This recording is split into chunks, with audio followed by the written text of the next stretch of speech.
Hello, hello, hello. Is anybody out there? Just kidding. Nobody's out there yet.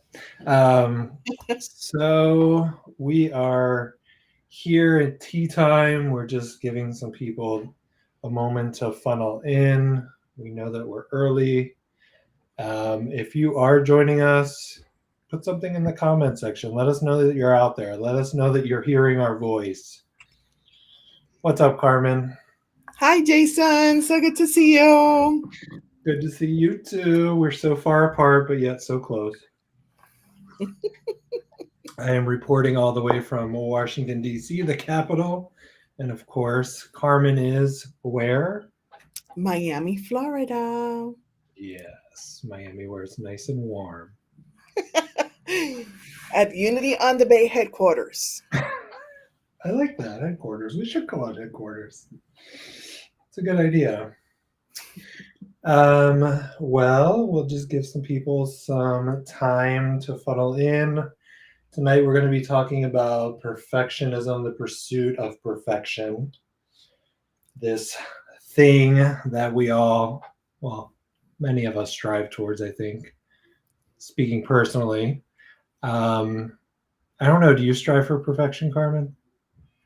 I think so. I think that's part of the problem or the issue at hand.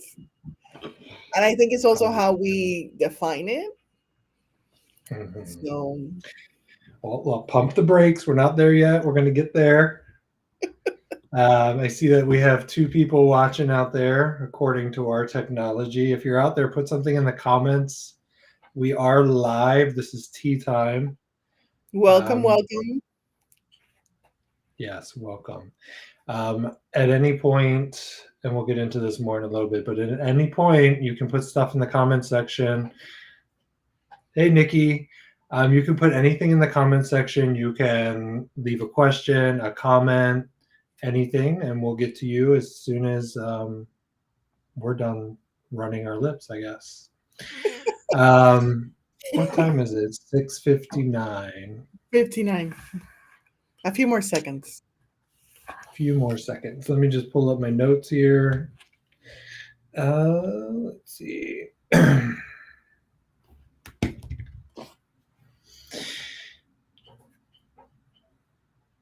We're gonna get to that, Nikki. We'll do it in the official start. This is the unofficial start. I have 7 o'clock. All right. The time is 7 o'clock, and as perfect beings, we'll start on time. So, welcome to tea time. This is where we discuss topics that we choose, and we get feedback and interaction from everybody who's watching. And you do that through just leaving comments in the comment section. And we'll try to get to them as soon as we can. I'm going to turn it off for right now. So we're talking about perfection tonight, right, Carmen? Yes, sir. In case you don't know who I am, my name is Jason Weeks. I'm a staff member at Unity on the Bay. And I'm joined tonight by Carmen. Who are you, Carmen? Tell us who you are. I am Carmen Navedo. I just stepped down from being the chairperson of the prayer chaplains. I lead spirit groups, and I'm also one of the meditation guides at Unity on the Bay, among other things. Yes, among other things. And you've been coming to Unity for how long? Since 2008. Since 2008 to Unity on the Bay. And we both have something in common. We're both Reiki masters. Yes, we're Reiki master practitioners, Reiki master teachers. Energy healers, as they say. So we're going to jump into the definition of perfection. I know that Nikki put that in the comments. What is perfection? And we're going to start with Webster's definition, which I am actually going to put up on the screen here that I already pre-typed. Let's see here. All right, here we go. This is what Webster says about perfection. Perfection is the quality or state of being perfect. such as freedom from fault or defect, the quality or state of being saintly. Yikes. When we think about saints, wow, that's like really up there, right? An exemplification of supreme excellence and unsurpassable degree of accuracy or excellence. Wow, that's a lot to strive towards. So, Carmen, with that definition, how does perfection show up in your life? How do you strive towards that definition? That definition is terrifying and at the same time is so true. Um, I find that oftentimes or many times when I have been striving for a perfectionistic goal, I have frozen in my tracks and I have sort of like given up on completing the task or just procrastinated till forever and a half, sometimes till it's too late. And I feel it's because those expectations that I have placed on myself, or that I feel others have placed on myself, are so high, and then the fear just paralyzes me. And I was reading the book from Stephen Guise of How to Be an Imperfectionist, and as I was going through reading the definitions, I was like, yes, yes, yes.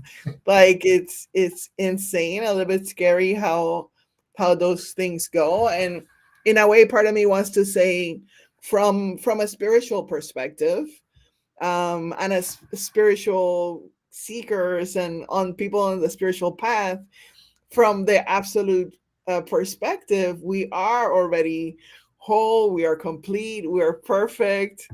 And at the same time, in our time and space, we are working to continue to grow and to continue to evolve and continue to learn how to do things better. And one of the solutions that Stephen Guise offers is to take small steps, because that's one way to overcome the our thought patterns, to overcome our ideas.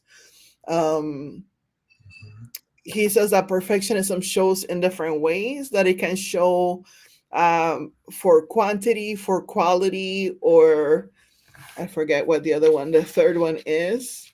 But quality is like when we want things to be perfect, and if they're not perfect, they will not do, and that's not good enough. And then quantity is when we set up those seriously insane goals, like like my nephew's wedding was just a couple of weeks ago, and if I would have said I'm gonna lose 100 pounds in the next 3 months, insane goal.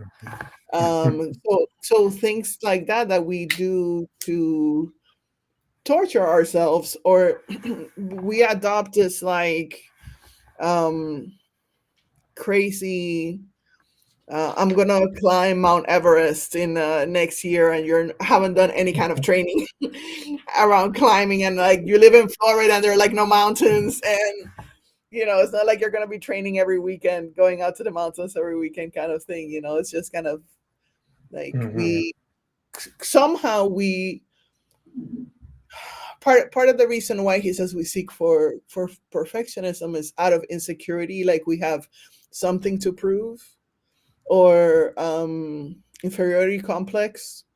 And I Mhm. think sometimes we're just like seeking approval. We're seeking love, we're seeking approval, and we're trying to be Mhm. good enough to somebody who might not be good enough for us. If somebody who cannot appreciate who we are as we are, um, then they may not be good enough for us. And then it also starts by us accepting ourselves with our flaws and imperfections, and loving ourselves that way Mhm. for ourselves, to allow others to love us that way too. Yeah, what I hear you saying is like why do we have this desire to be perfect? And we see it in ourselves, and we see it in society, we see it in institutions, we see it in rituals like weddings, like all these people out here that want this perfect wedding, and they go to these lengths to get it. Like, why do we do that? And I hear you saying it's to fulfill this desire to feel enough, to feel like we are enough, to feel like we belong, to feel like we're lovable. Um, yeah. Often, I know in my life, I don't stop and say, well, why is this so important that it needs to be like, why is this, why do I have such a desire for this to be perfect? And I'm guessing if I took that time to dig down, I would see that it all comes down to not feeling enough, not feeling like I belong, et cetera, et cetera. The list goes on.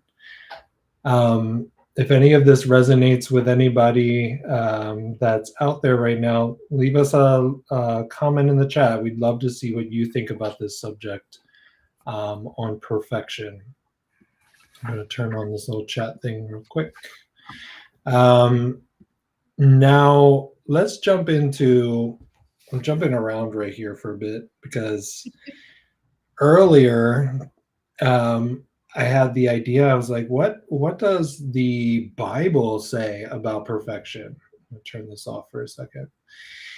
And of course, I went to Google because who has the time to dig through the Bible? I don't. Let's go through some of the scriptures and what they say about perfectionism and perfection. So Hebrews 12:1 says perfectionism is a weight that people must lay aside in the race of faith. And Galatians 5:6 says God wants people to focus on living out a childlike, dependent faith through authentic acts of love. Childlike, we've heard that before, haven't we? What's that? What's that? In the Bible, it says, unless you become like a child, you won't inherit the kingdom of heaven. Something like that, right? Yes, I have it. I We're remember not in Bible scholars. Are you, yeah, Carmen? I'm not. I remember it in Spanish more like if you're not like a child, you won't be able to go into heaven. So I don't remember exactly the quote. Oh, okay. That's all good. Romans 3:23, perfection is unattainable. Let's see what else. Matthews 11:28, people can stop striving for an arbitrary worldly perfection and rest in the perfect one. Perfect one is capitalized. And last, James 3:2, people all stumble in many ways. So there you go. That's what the Bible thinks about perfection. Any comments on that, Carmen? I like the people can stop striving for arbitrary worldly perfection and rest in the perfect one. I like that one because I like that concept of me just resting in the divine and just being in that oneness. Yes, hi Callie, welcome. It is a perfection, yeah, shield for perfection. That's a vulnerability shield. That's one of the things that Stephen Geis talks about. He talks about love you too, Reverend Anna. That's one of the things that Stephen Geis talks about is the fact that he says we're using perfection and underneath we're hiding like the turtle inside its shell. And he's in the Bible. I love that. But you So, did, you made and it. at the same time, it kind of surprises me too because I feel that growing up in the Catholic Church, I was given that instruction to strive for saintly perfection, to strive for that. So it's to find those words in the Bible is kind of surprising, like one of those Scooby-Doo things, you know. Yeah, and you made a point earlier about, if you look at this from a spiritual perspective, which we often in Unity talk about perspectives. Like everything is a perspective. From a spiritual standpoint, we are perfect. The Yes. indwelling Christ presence in us is perfect. And that differs from Catholicism, where you're told that you're a sinner the moment you're born, right? Yes. You were And born which in original sin. exactly, which in and of itself is imperfection if you look at it that way. But then, like, when we switch our point of view, like, let's say for instance you decide tomorrow you want to be a brain surgeon, you know nothing about that, so of course if you were to go into surgery you're not perfect. So from like a standpoint, like there is imperfection in the world. um just depends on how you And look there at is it.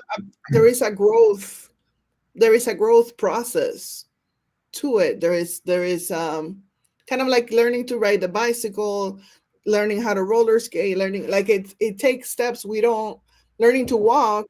We didn't learn to walk overnight. It took us standing up. I love Abraham Hicks. Abraham Hicks says we don't yell at little kids and tell them get up, you stupid idiot. What do you mean you don't know how to walk? We just like we get them up. We share. Oh my God, they took the first step.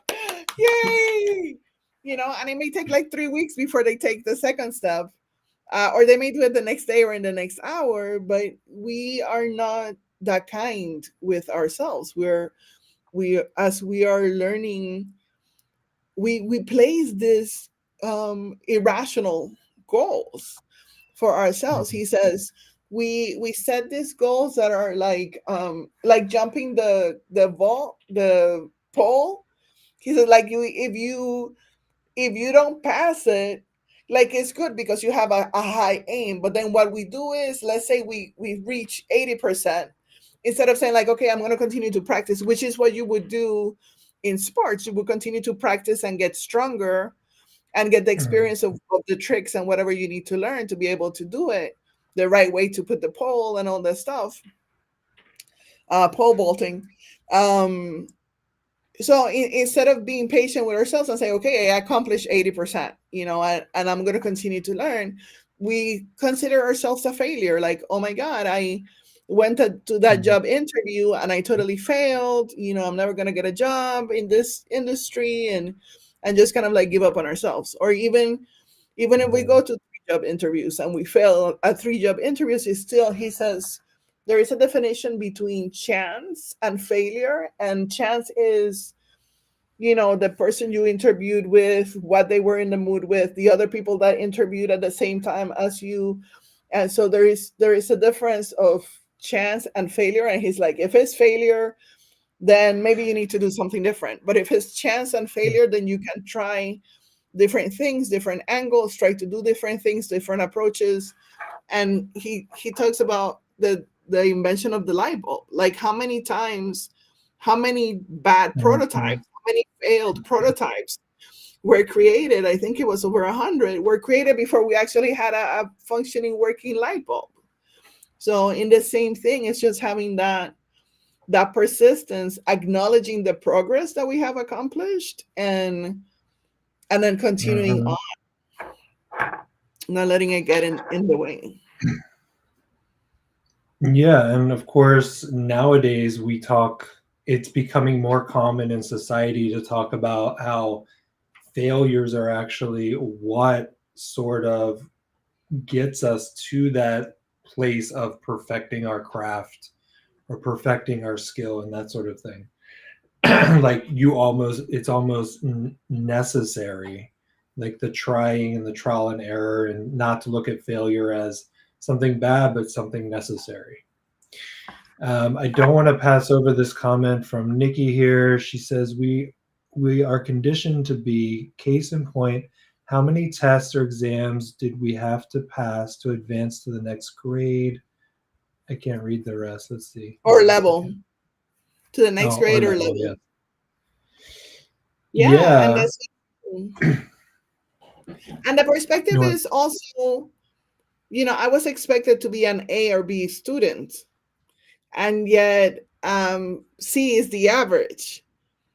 So how much our parents and our teachers expecting us to be that 4.0 grade student, um, or 5.0 or 6.0 if you're in an AP scale. And I'm being under that pressure. Like, you have kids that commit suicide at 15, 16 years old because they cannot handle that pressure of having to be, perfect. It's a lot of pressure. If you're just joining us, we are talking about the pursuit of perfection. This is tea time, which means that you can put comments and questions in the chat and we will read them off. You can join the discussion. I'm here with Carmen Navedo. I'm Jason Weeks, staff member at Unity on the Bay.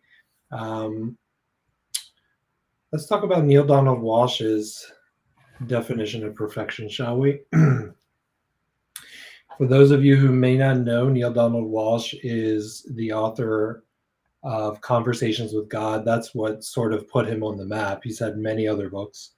But in that book, he actually had a dialogue with God, and he asked God many things. And in that book, Neil Donald Walsh defines perfection as that which actually gets done.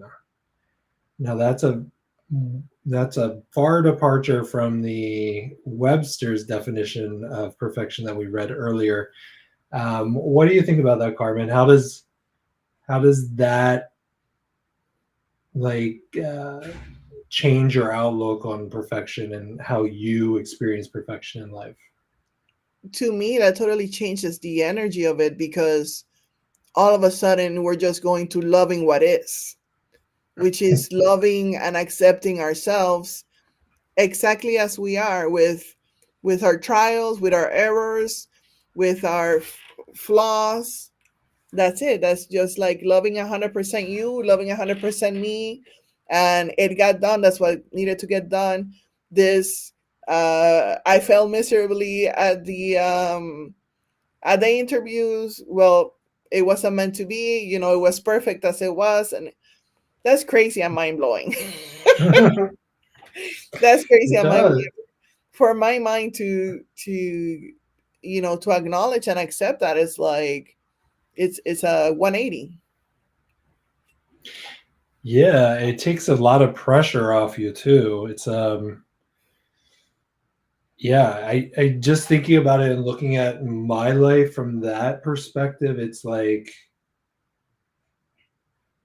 I do a lot of procrastination, and I see that it's because of perfectionism. Like, my thing is, if I can't do it perfect, then I just kind of keep putting it off. But I'm just thinking of the things that I could accomplish if I knew that whatever I created was perfect. As Neil Donald Walsh says, it's done, and therefore that it's perfect. Like, whatever comes into creation is perfect. You, me. Gosh, it would be so nice to live that way, wouldn't it be? Yes, yes, it would. That's why we're having this conversation. So how do we switch our mindset to that? Well, Stephen Guy says small steps. Like, I remember when I was in college, my drawing teacher told me, Carmen, sometimes you have to consider ourselves, Nikki, our own patterns. Yeah, I remember my teacher telling us, Carmen, sometimes an 80% done drawing is a done drawing. And to me, it was like, what do you mean? What do What you are you mean? talking He's like, just turn it in. It's like, just turn it in.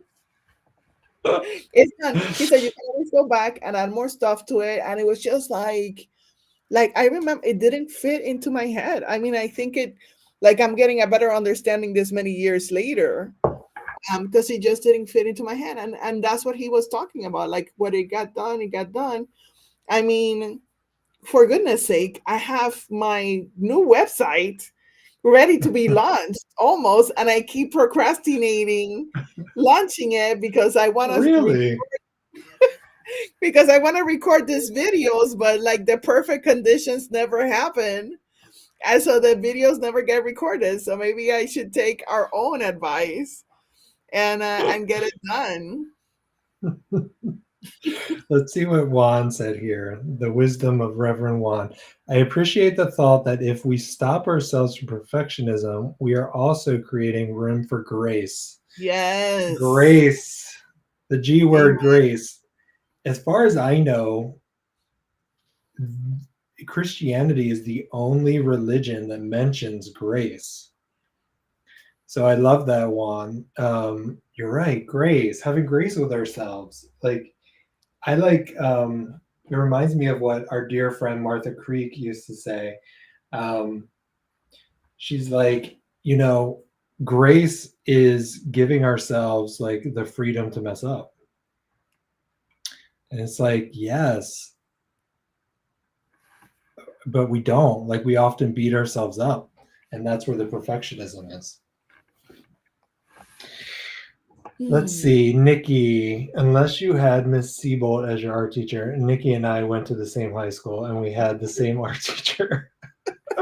Oh yes, Miss Siebold. No, he was a male teacher, my professor.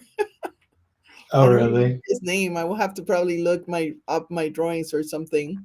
And yes, it's about 80% is passing, Yes. but it's not 100%. You know what I mean? And I grew up with Hmm. that 100% expectation. Yeah, I think we all do, right? Hmm. Um, Here's Juan again. And grace allows us to hold the space that what we thought of as imperfect is exactly what we needed, especially for our own evolution.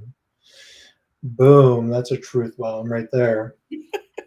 That's when we are in that healing space, um, that we're able to step back from whatever challenge happened, and we're able to see it that way.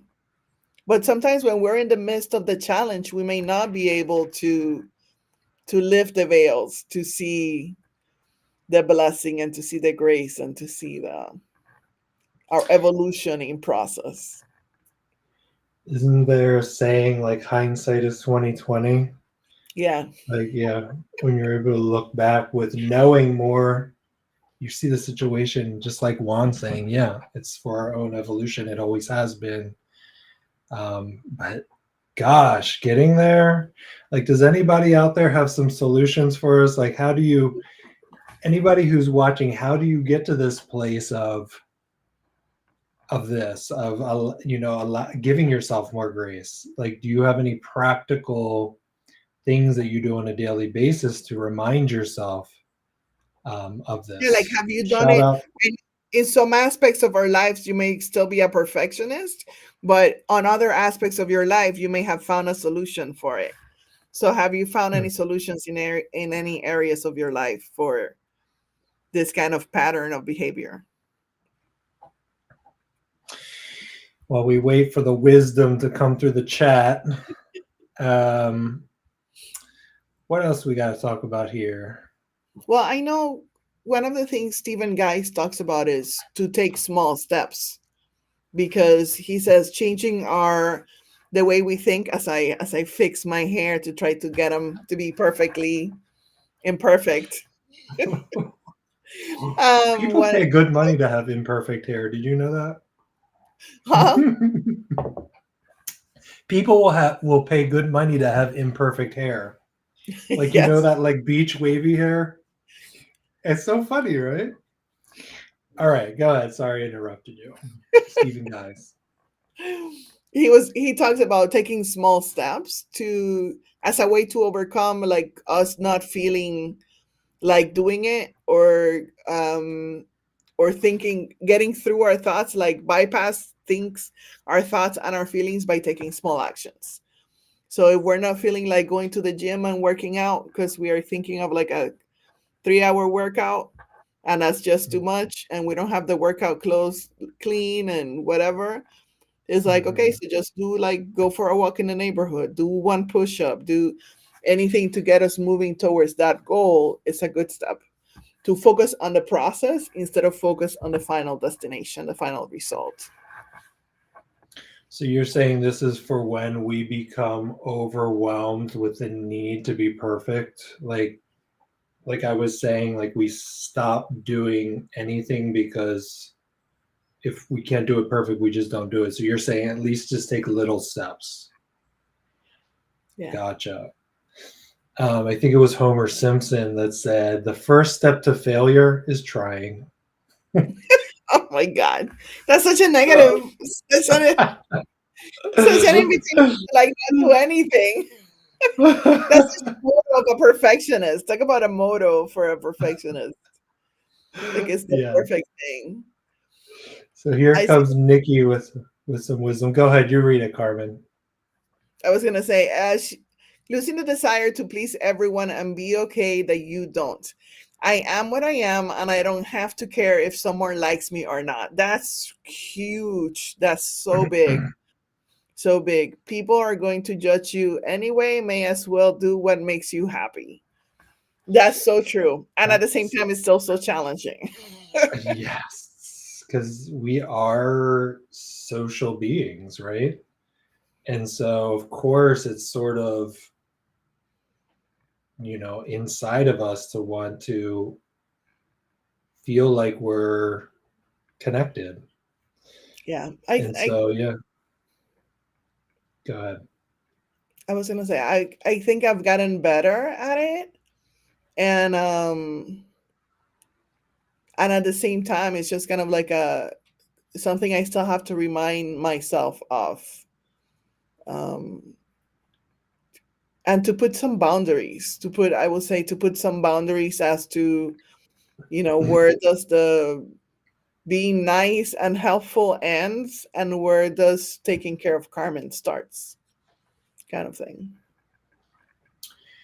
Yes, a challenge for sure for anybody. David says, very true, but many people don't understand the meaning of love. Love can mean many things in many ways, but God is always good. Grace comes with loving others and yourself. Well, let's first of all talk about God is always good. That is one of the unity principles, right? There's one power, there's one presence, it's God, it's good. And that presence is inside of us. And so that makes us inherently good. So, right on, David, you're right. And yes, Yeah, I that's do beautiful. believe it is. I do believe that there are varying.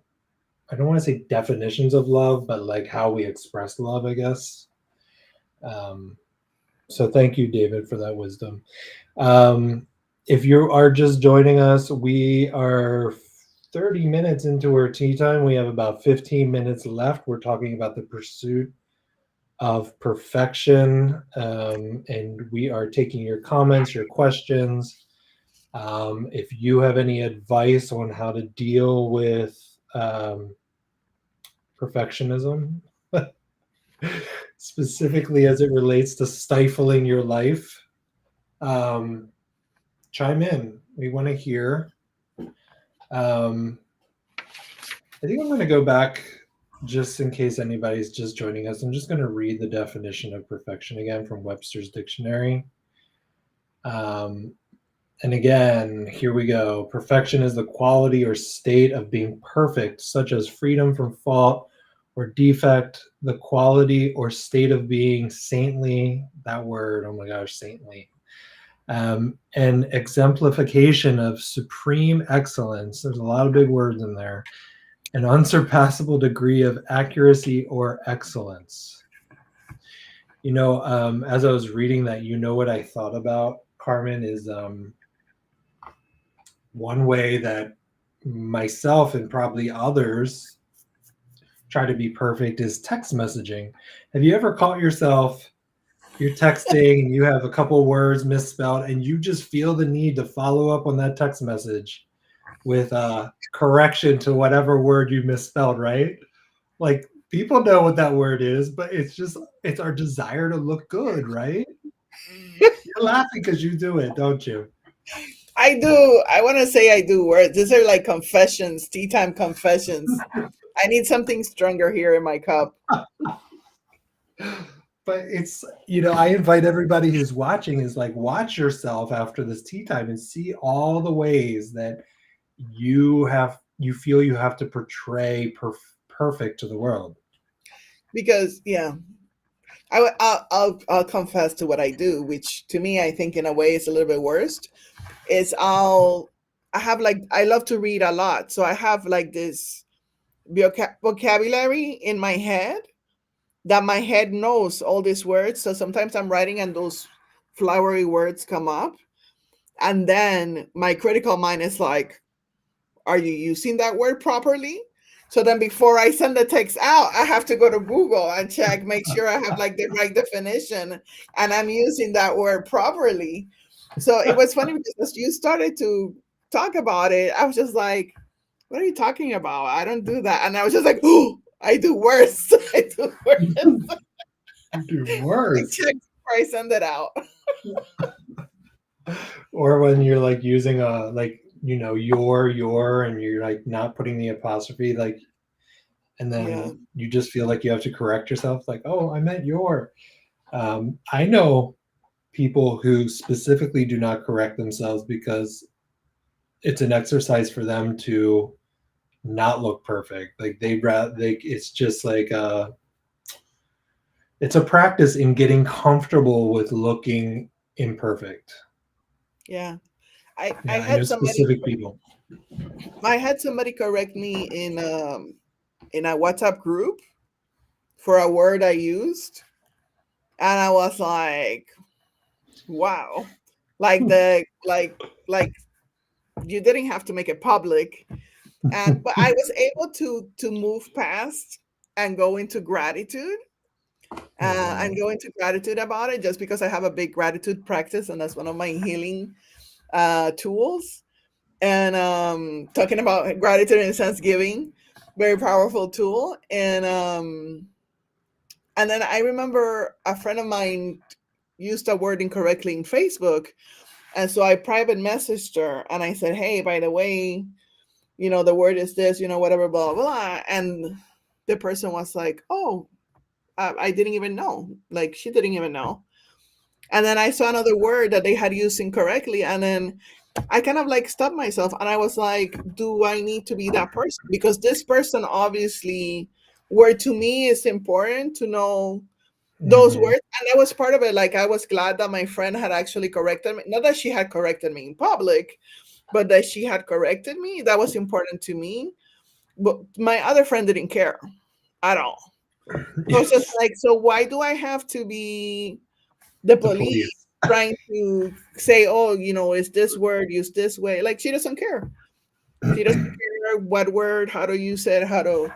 So it was just, I'm proud of myself that I just let it go. Um, that was an easy one to let go of. It was just kind of, it was Yeah. interesting. I really want to hear from the people who are watching, like true confessions. Like, how are you catching yourself in this? David, that's why we have spell check. Yes. Yeah, but David, if the word may be spelled correctly but used incorrectly, and spell check will not correct that. Yeah. No, it won't. Yeah, like look, yeah, look, like real quick, whoever's watching, like look and see how you get hung up in this trap of perfectionism. And then also look like what is it keeping you from in life? I know I shared earlier, it keeps me from doing some of the things that I'm excited about, like creating like graphics or just creating in general. I love just creating. But it's like, oh, if it's not going to be perfect, then I'm just not going to go. I'm just not going to do it. I personally like to correct myself to show that I am educated and know better. Okay. Um, Yeah, I can totally relate to that. yeah, yeah, yeah, and it's this persona that we put on to the world, right? Um, I mean, we could really dive into that, Nikki. Like, we could go really deep with any of these comments. Like, well, what does it mean to the world to be educated? Like, you know what I mean? Like, putting on this face of education. I'm not saying that you're not educated, but like, again, it goes back to we're afraid of what the world thinks of us. Nikki, Nicola, me too. Yep. Of course, we want to look our best, right? Um, yeah, true confessions. Time for true. I think this is our first tea time true Yes. confessions. We should definitely build this into tea time. We have, what is it? 7 minutes left. Yes. There's any other 7 minutes left before I go and eat dinner. What are you doing, Carmen, after this? Driving home? Driving home, yeah, and probably eating dinner too. My mom is waiting for me. Yes. Well, also, I will say this, if anybody has a subject that you want us to talk about for next tea time, put that in the chat as well. We're always looking for subject matters to discuss from the spiritual perspective, the unity perspective. And what is it? Monday, December 11th, we have a special guest coming to tea time, don't we? Yep, that's right. Santa's going to be on tea time, and we're actually, instead of drinking tea, we're going to have eggnog. And that's going to be at 7 p.m. on December 11th. 7:30. Thank 7:30 you. p.m. on December. Um, yeah. So bring your kids. We're going to have Santa. It's going to be a good time. Nikki said, what about this nagging desire to be something to everyone just because? I I think that comes from that insecurity and our inferiority complex that we may have from for whatever reason when we were growing up and we had to prove to everybody and Brené Brown that we were just reading Atlas of the Heart. She talks about wanting to have this sense of belonging. So being able to be something to everyone just because we want to be loved, because we want to be accepted, because we want to belong. And so we want to be able to be part of the in crew, whatever the in crew is, part of the family, part of the brotherhood, part of so it's part of human nature. I think part of it is human nature, part of it is part of our upbringing, and it's just so nice. I think to me, one of the blessings of being part of Unity in the Bay is just the level of inclusivity, the level that we can be ourselves and we can be so different, and it is okay. It is okay for us to bring our gifts and be just as we are. And when we do not have that, then we try to create it. We feel when we're not loved and accepted as we are, then we try to come up with ways to do it, right? We get, like David Gonzalez was talking about, different kinds of love. And it's because sometimes it's conditional love. It's not unconditional love. It's I'll love you if you're a good kid. I'll love you if you have the good grades. I'll love you if you do X, Y, and Z. I'll love you if. So we have all this conditioning. So for trying to belong, for what is not true love, for what is not true acceptance, for what is not true belonging. And so we try to do whatever it takes to to fit in and to be loved and to get the approval and to get the A's and to get the love and to get the food and to get the hugs and to get the whatever may be needed at that time stage in our life. And sometimes we have not overcome it, and sometimes we're operating out of a program that we don't even realize that we may be realizing with this conversation, that we're operating out of this program since our childhood. And so it's kind of like, what actions do I take to start behaving differently than the way I behave to be able to do what needs to be done to start getting different results. Yeah, and even that is perfect, right? Like, you know how they say, um, if if I knew better, I would have done better. Some people, that's all they know, and that's what's serving them in the moment, is to be like that. That's and until, like Juan was saying, Reverend Juan was saying, like some of these things are also part of our evolution, and they're perfect in that moment for us. But at some point, we release them because they're no longer serving us, as we like to say at Unity on the Bay. Um, we are about to wrap this up. We got 2 minutes. I do like that subject, healing past religious traumas, as a topic. Juan, that's a good one. One Um, is 7:30 Nikki, Eastern time. It's not North Pole time. It's Eastern time, 7:30 p.m. Eastern time. yes. And Nikki, wow, the big K word, karma. Like, if I had some more time to talk about that, I would, but I'll just say personally, I don't believe in karma, because it insinuates that the universe is punishing. That's how I look at it. Like, oh, you did that, so I'm going to do this to you. So I have a weird view about karma, but we don't have time to go into it right now. But perhaps that's a subject for another tea time. What is karma and does it exist? Sounds like a plan. Carmen, always good to see you. Good to see you, Jason. And always good always good to chat with you, discuss these things with you, and to make you laugh. I love making you laugh. Thank you. Thank you, David, Nikki, Isabel, Reverend Juan, for being Cali, for being active part in the conversation with us, in the discussion. We appreciate you. And all those of you that are going to be watching it at your best time, please feel free to leave us comments and tag us, tag Jason or tag me so we can go back and see the comments and reply to you all. Yes, and if you're feeling generous tonight, head over to Unity on the Bay's website and make a donation. You'll see the give button at the top. Any donations go to support our spiritual community, and we're grateful for them. So thank you. Good night, Carmen. Good night, Jason. Good night, Unity on the Bay. Happy Thanksgiving. Happy Thanksgiving, everyone.